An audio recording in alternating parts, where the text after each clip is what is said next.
Thank you for being here. And I think the reason why I can give this talk is not because I'm a psychologist, but because I've got 3 children and 5 grandchildren.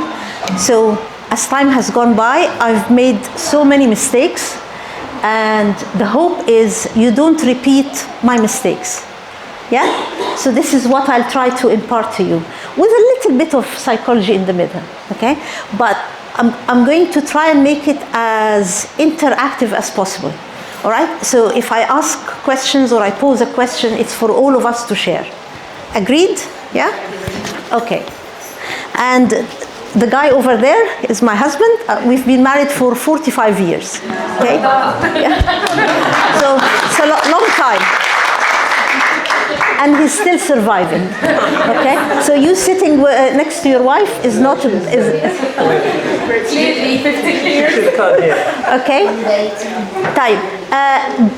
The title is Strong Sons, Secure Daughters, Parenting with Purpose. Actually, I didn't come up with the title on my own. I got the idea from the program that Wafa sent to me. So it's part of your curriculum. Okay? First of all, what's the difference between us humans when we parent and animals? Is there any difference? Wisdom, okay. So humans, we parent with wisdom, and animals don't have the wisdom? The brain. The brain, okay. What else? We use what we have learned through the Bible. So humans, we use what we've learned from the Bible, whereas animals, it's instinct. Yes. Do you all agree with what was said? Yeah. Okay. Well, there's another very big difference, is we parent for life. They parent, an animal is a parent for a very short time, and then that's it. Yeah? If you have any pets, you will know that they don't carry on being parents. Whereas we as humans, we parent for life, okay? So I have a 44-year-old son. I'm still his mom. Do you agree? Well, I say, that's it. Once you've passed 18, leave the house. I'm going to rent your room, and that's it. Because actually, there are people around us in the communities that we might work with and move in that do exactly that. And sometimes that poses problems to our children, because they can see other families where the children now are totally free of their parents and can do whatever they want, whereas we are come to church on Sunday, do this, blah, blah, blah, and so on. Yeah? So this adds pressure to us as Christian parents. But we take our parenting style from God. Okay? Because God was my father when I was a little girl. I still say my father. I will carry on being his child until the moment I meet him. Yes? So our parenting has to come from God. So we know now that there's a difference between us and... when I say strong sons, a strong man, what comes to your mind? Strong man. Responsible. Responsible? Morals. Strong morals. Strong morals. Decisive. Confident. Confident. Yani, what about muscle? No muscle? What do you think? Patience as well. Because in the world, I've asked some people when I say strong man, because I thought, okay, maybe I'll ask some people outside the church environment. When you say a strong man, what comes to mind? Yeah, physically strong. Yeah. Physically strong, yeah? Yani someone who goes to the gym regularly, exercises, is strong, maybe wealthy as well, yeah? Has a position, whereas all that you've said seems to be different. Yes? But is that really how the world around us shapes our sons? What do you think? How are our sons shaped? Our example. With Our example. our example. Okay. What else? By the way, don't give me Sunday school answers. Yeah? Okay? I teach in Sunday school and thank you. Yes. Yes. Friends. When you say community, do you mean church community or outside community? Outside? Social media. Social media, thank you.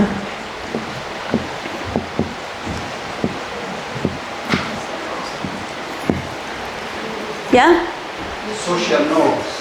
Social norms. What do you mean by social norms? What the society accepts as norms. What society accepts as norm. Thank you.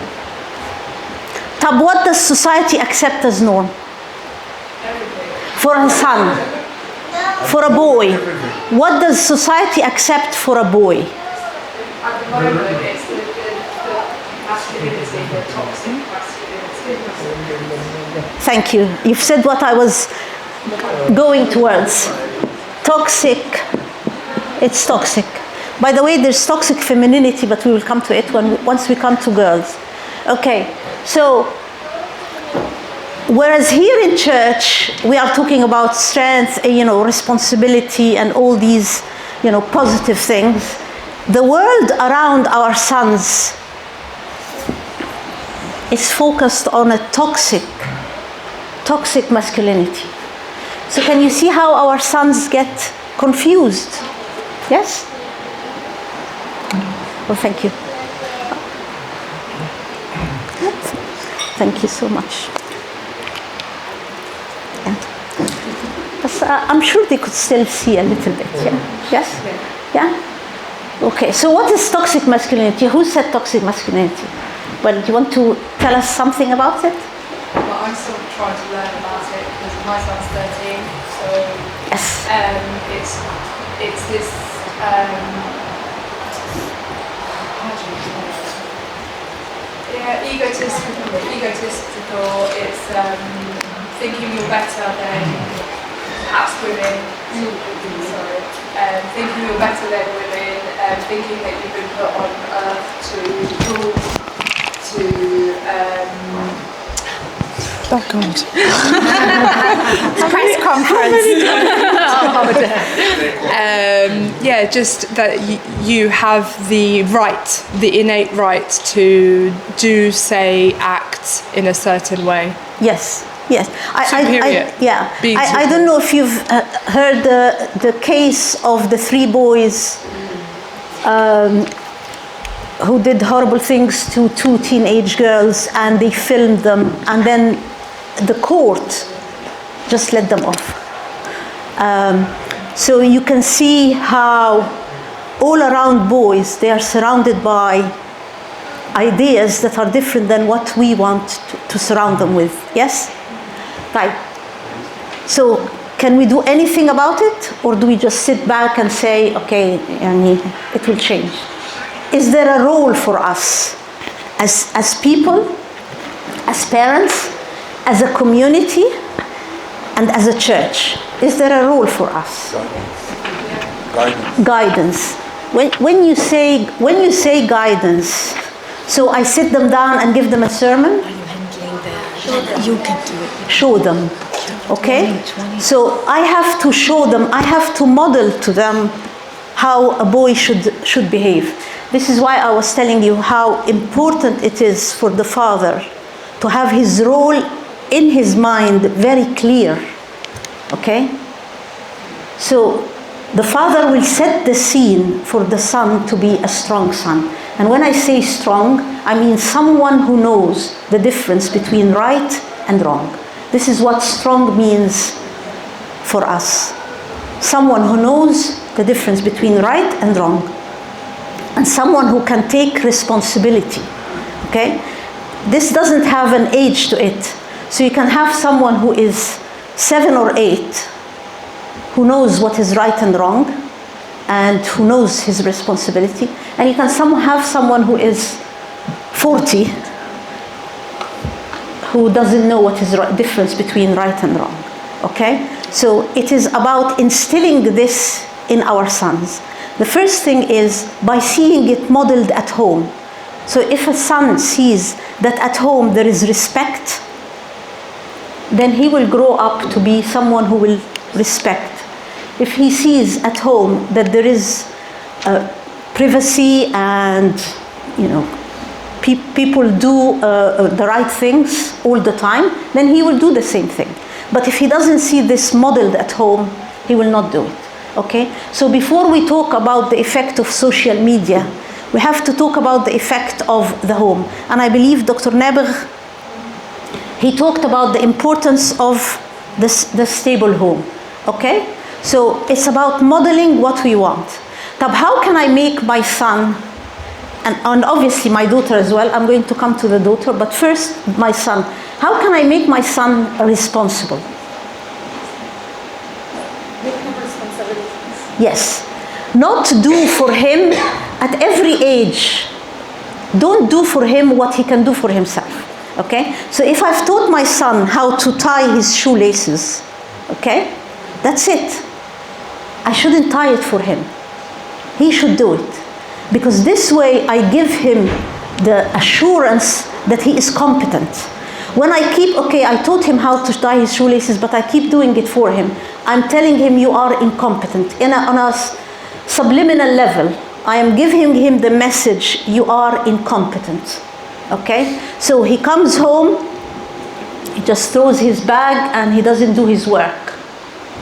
So I should tell him, have you done your work? And then that's it.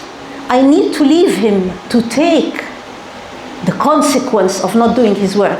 If I keep on his back telling him, have you done your work? Have you done your work? Have you done your work? He will carry on needing someone to tell him to do his work. Okay?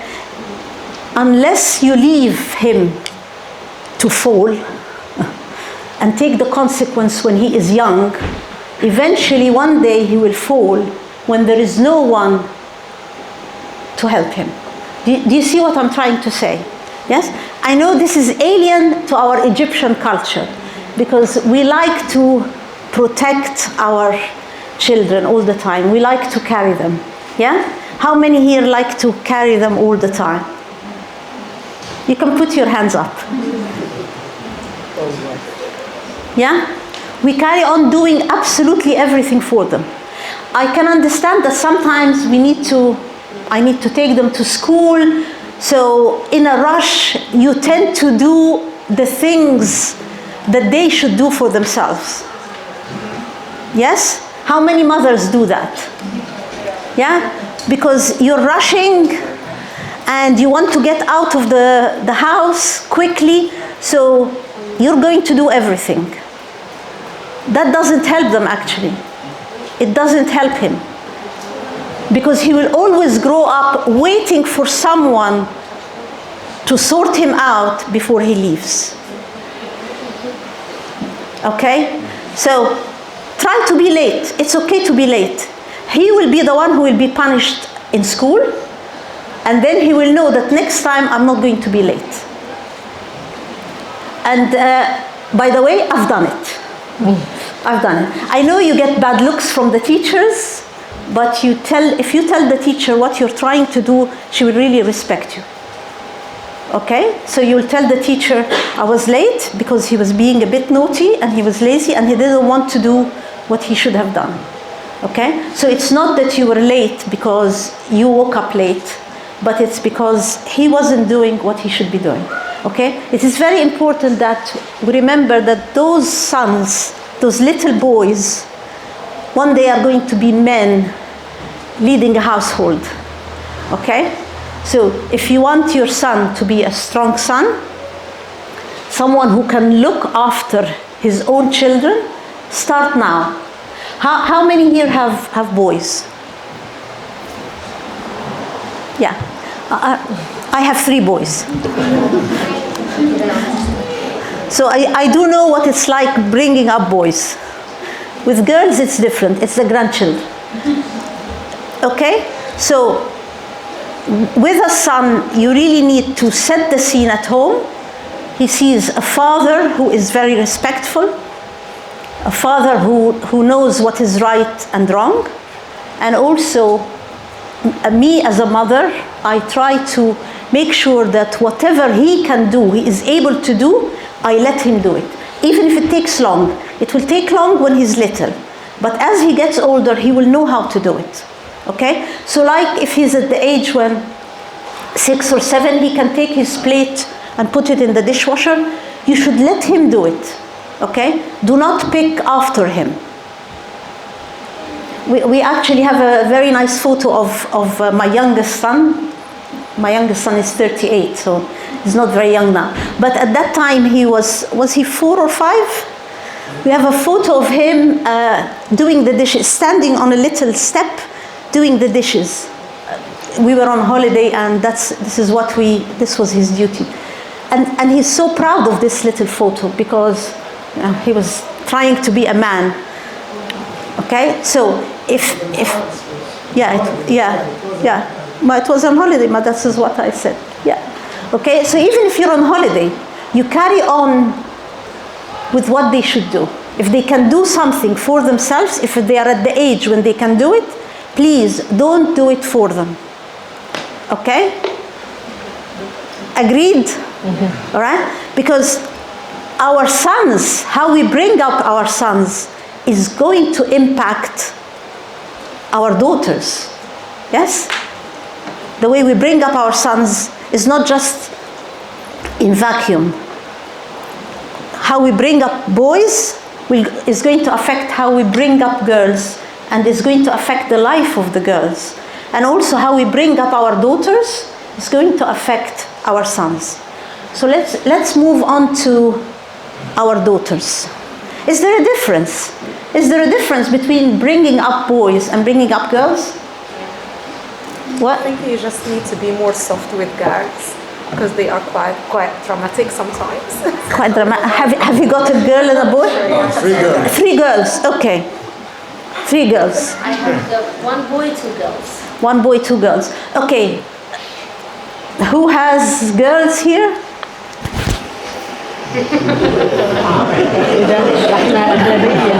We're on a So is there a difference between bringing up boys and bringing up girls? I don't know. What do you think? Tab, what is similar? What are the similarities? Because there must be similarities. The need? Their needs, their around the house, so around parents, the needs. The both needs. of them. The needs. Yes. Okay. Do you agree? They both need the same amount of love. Yes? They both need the same amount of respect. Okay. They both need the same amount of freedom.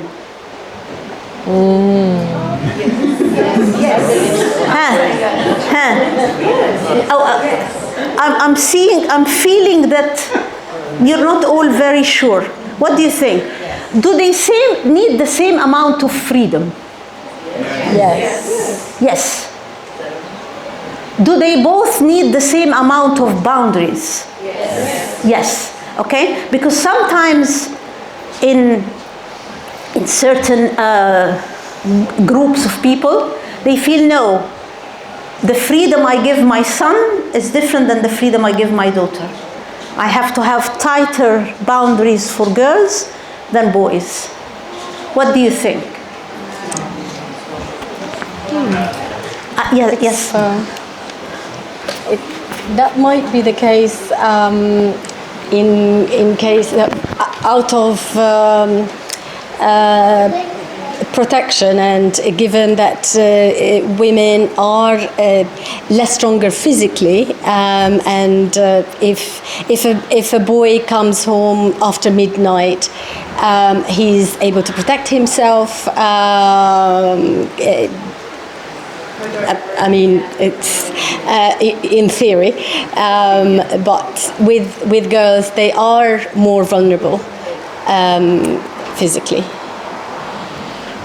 Okay, what do people think about what was said? Yes, please, go ahead.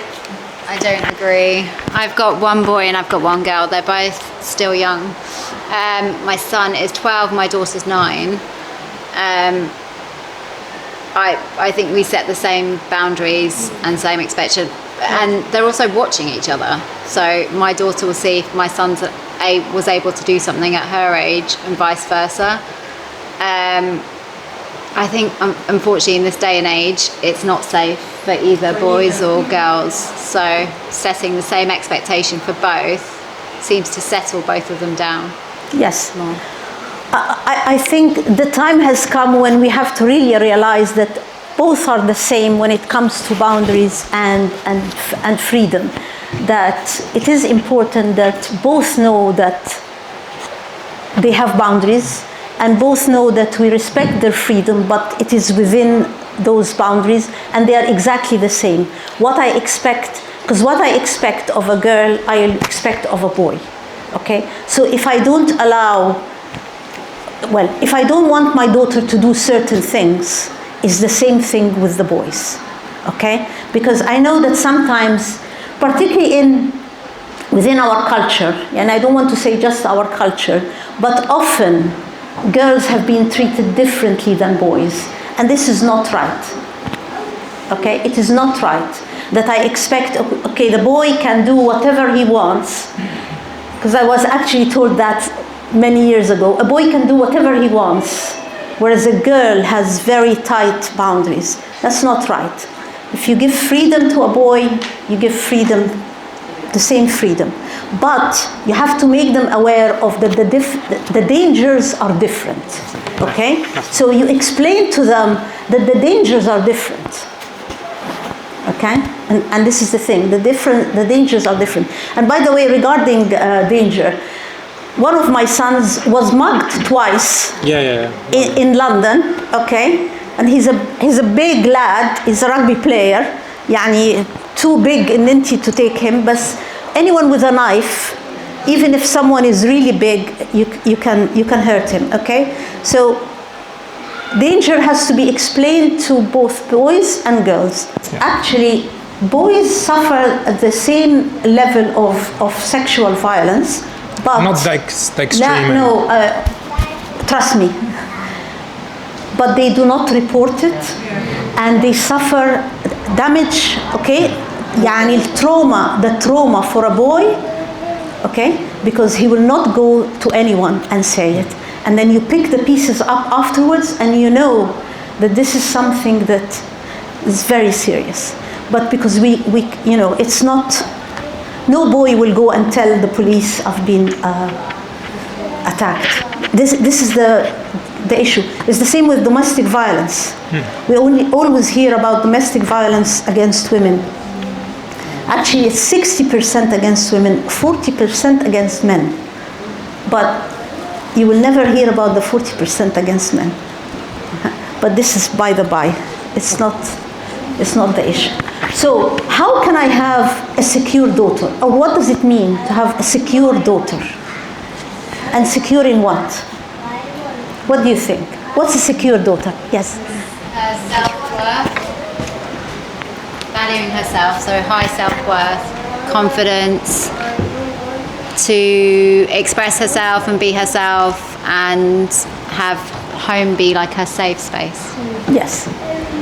So a secure daughter values herself, knows her worth. Mm-hmm. So is her worth linked to what? What does our worth come from? How the parent, no, but how, where do we get our worth? From our identity. Each one of you, yeah. What exactly? Where does any of us get our worth from? Our parents. From God. Children of God. Yes? Say a bit more. What does it mean? Where does our worth come from? Where does my worth come from? My identity. My identity as The daughter of God. okay, as yeah, explore it, يعني elaborate a bit more. Can you wait? I'll tell you something. I'll tell you something. I'm going to have a slave market here. Okay, so I'm going to sell some of you as slaves. Sharif, because I know you and I know your name. Okay. Sharif here is a slave. Okay, I'm going to sell him. Can you come as well? I don't know your name. Irene, can you come please? You'll be my second slave. Okay. Yeah? Okay, we'll go back a bit because I have to show the slaves to everyone. Yeah? Yeah, I need the slaves. Here are the slaves. Okay. And I'll get an old man. Can you come? No, he's a young man. We're talking. Yeah, okay. I'll just explain something to you. So this is a slave market. Yeah. Yes? Okay. So here we have a 70-year-old man. Okay? Yeah. He's a doctor, but he's retired. So he's an old 70-year-old man. Okay? Do you want to show them your muscle? Very weak. So he's very weak. We have Sharif. How old? معلش عايزة بقول الage. Okay, some age. Okay, yeah. What do you do for a living? I'm a telecoms engineer. Okay. Oh, right. Okay, we're dealing here now with people who have, abilities, potential. Okay. Yeah. And Irene? I'm 42 and I run a medical business with my husband. Okay. So, if you're going now to bid, these are slaves. Who will you buy?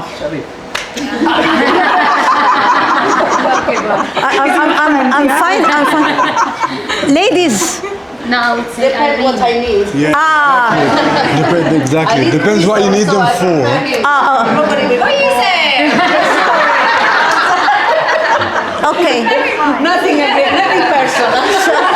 So can we see when we value slaves,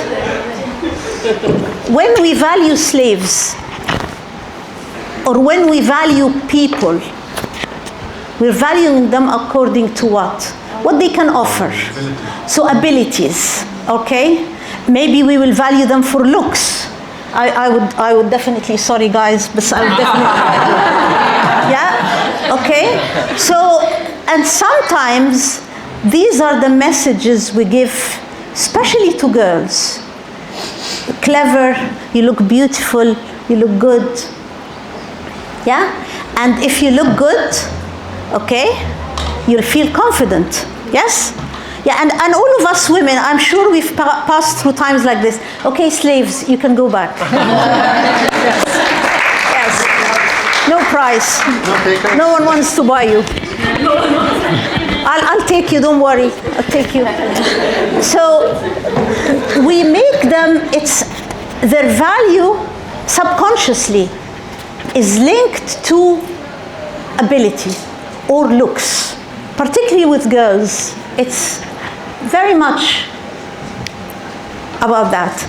This is where toxic femininity actually is when we make ourselves look extremely attractive to attract, okay? And we find this happens a lot. I mean, this is the whole thing behind plastic surgery, okay? Behind cosmetic plastic surgery, because there's, there's reconstructive plastic surgery, but there's also cosmetic. The whole cosmetic world is built around what? I want to make myself look, appearance. So, all these things. So sometimes subconsciously, we've passed this message to our daughters. You have to have certain looks, you have to have certain figure, you have to have, or if you don't have this, then you have to have the certain abilities, you have to be very clever, you have to be always achieving. I'm not saying achieving is not right. And I'm not saying that helping them to achieve is not right. But their worth does not come from what they were doing. The worth comes from that I am worthy of the blood of the Son of God. Okay? the price paid for you is يعني momentous, okay? The price paid for each one of us, the price paid is the blood of the Son of God, okay? And this is the message that I always have to instill, particularly in my daughters. So if she doesn't achieve, it's okay. It's okay.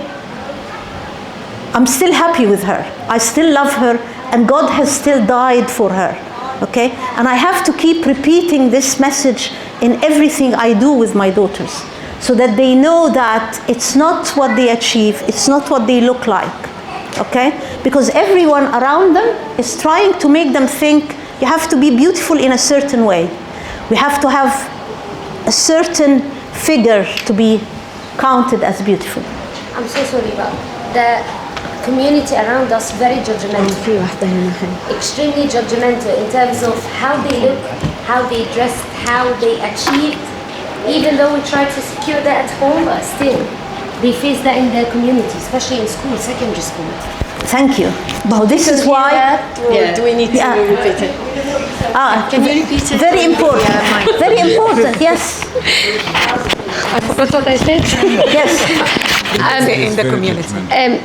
The community around us very judgmental in terms of how they look, how they achieved. Yes. Even though we try to secure that from home, but still they listen more, especially the community. Okay. But by the way, I've got a granddaughter who is 15. My daughter, she's 15. Yeah. So the thing is, we often think that the outside is the more important influence on our children in the teenage. But I will surprise you to tell you that if you have established it from a young age, it might appear that they're being influenced from outside, but actually you're the one they're listening to, okay? And you will see it will come out afterwards, okay? So this is why the home is where it starts and where it will also end. But the home has to change the way that they say things, okay? So what I used to tell a 5-year-old is different than what I would tell a 15-year-old. A 15-year-old, I won't tell her. I will ask her. I will ask questions, okay? So I will draw out of her. So I'll tell her, so what do you think? Okay? I will not give her a lecture. Halas. The age of giving lectures, by the time they're 8 or 9, please don't give lectures to children, because they won't listen, okay? They won't listen. Not only they won't listen, often they become obstinate and they do the opposite, just to annoy you. It's a child thing, okay? Okay, how can I annoy you? I know how to annoy. I know which button to press. Yeah? Do you feel that your children know which button to press? Especially on a bad day. So you've had a bad day and they come and they press. طب ليه حبيبي? That's it. Because they also have had a bad day. Okay? So at a certain age, no longer give lectures. Just pose a question, throw a question. Even if the answer they give you, okay, is not the answer you want, but a question will make him think, okay? And then follow it with another question, okay? So keep giving questions. Now, as I said, we parent for life. So with a 44-year-old, do I tell him what to do? Do I throw questions at him? No. What do? I listen and I fall on my knees and pray.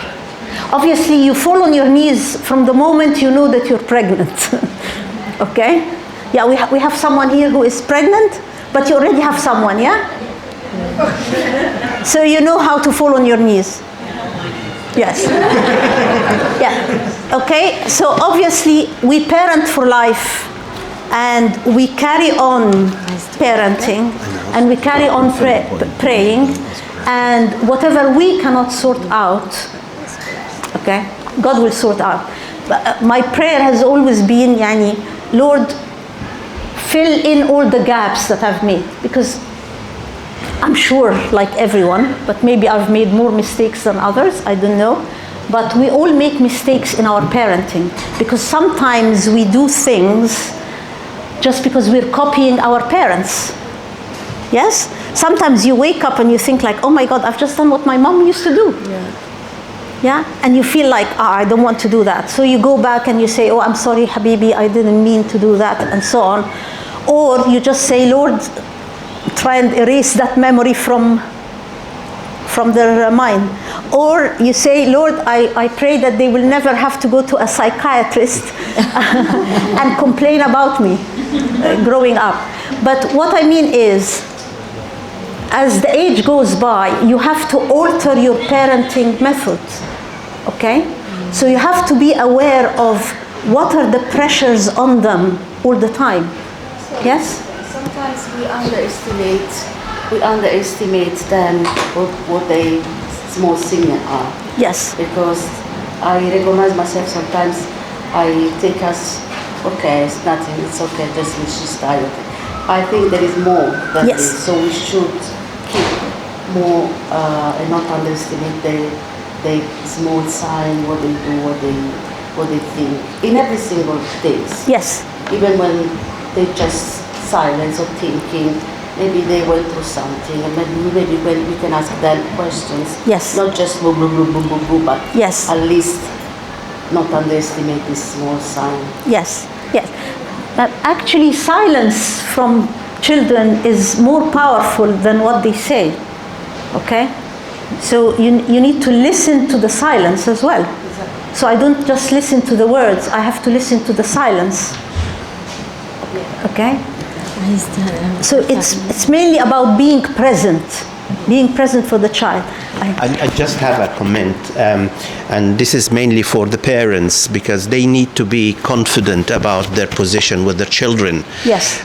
Children growing up seeking the significant adult in their lives, which are the parents. Yes. And they continue to grow up with this idea imprinted in them, even when they argue. Yes. With you, they argue because you are a powerful element in their life, and they want to balance what they hear with what you say. Yes. And unfortunately, parents do not know that, how powerful they are. Yes. Influencing their children, and they don't feel confident enough in their arguments with them. So I just want them to be confident and believe in their position with the parents when they argue, as young as below 10 and or teenager. Yes, and to be honest, even until they are, I can only talk about a 44-year-old. So even when they argue with you, okay, they might argue, but they are bouncing their ideas off you, okay? So don't take it, as you said, thank you so much, Ehab. Well, you're the expert. You need to understand that, be confident in who you are. God has given you that position. This is a privileged position. We are very privileged to be parents. Yani not everyone becomes a parent.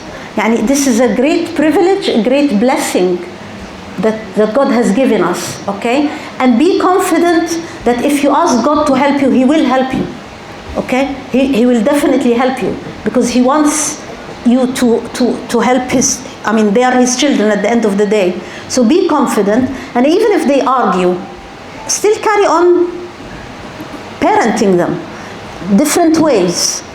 But you still are the parent. You will always be the parent, okay? Always. Yani this will never stop, all right? Whatever the age. I still remember my mom, yani God bless her soul, yani I was a grandma, and she would call me and say, have you eaten? Have you had breakfast? Okay, it was her way of, but she was still the parent. She was still the parent. Obviously, you don't have to do that with your children, but she showed me her love. Okay, she showed me that she cared, and and that she loved me. I want to tell you or finish with a verse.